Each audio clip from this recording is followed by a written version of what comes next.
Special Relativity, The Introduction by YKademy.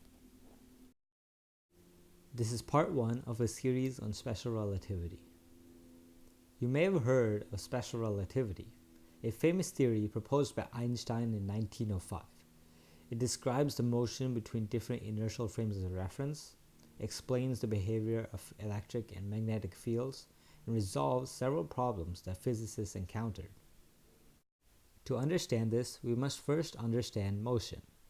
Newton's laws of motion must be measured relative to some reference frame. For example, when different people observe a car, they might say different things about its motion. Let's look at an example of a car moving at a speed of 30 miles per hour relative to a man on the street.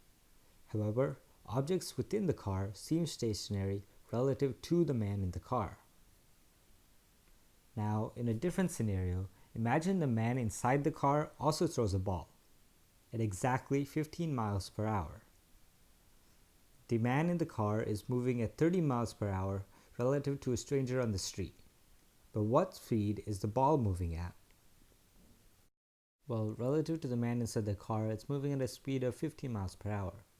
However, relative to a stranger on the street, it is moving at a speed of 30 plus 15 or 45 miles per hour. As a fun fact, this relative motion is also the reason for people getting carsick, as their mind cannot agree with the different sets of information. Now, let's take an example involving the speed of light. In this example, we have a train moving at half the speed of light, or half c. Now, the man on this train shines a flashlight, with the light going the speed of light, or c. What would the speed of light seem relative to a stationary person on the platform? If we apply the same principles as the previous example, then it would seem to be going at a speed of half c plus c, or 1.5 times the speed of light. This means the light would be traveling faster than the speed of light, which is c. This isn't the case though. Light moves at the same speed in a vacuum, no matter the observer.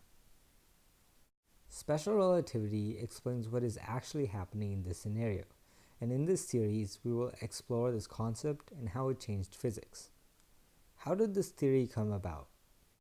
Knowing what an observer in one reference frame observes, we can predict the observations made by another observer in any other reference frame. The equations that enable you to make these calculations are the Galilean transformation equations. In physics, invariance is a property of a system that remains unchanged under some transformation. Since the labeling of the coordinate axis and its origin location are arbitrary, physics equations should have the same form regardless of when you rotate or translate your axis set. Equations that have this property are said to be invariant to the transformation. How does this tie into special relativity? It was shown that Maxwell's equations were not invariant under Galilean transformation, which meant that Newton's laws of motion and Maxwell's equations are not consistent. In the late 19th century, Einstein was concerned about this problem and sought to solve it, leading to special relativity. He proposed that time and space are not separate. Newton's laws are an approximation, introduced phenomena such as time dilation and length contraction, transformation of momentum, force, energy, and several effects on electromagnetism as well. In the following videos of this series, we will look into special relativity, its postulates, ramifications, experiments, and paradoxes. Thanks guys, that's it for this video. If you enjoyed it, be sure to like, comment, and subscribe.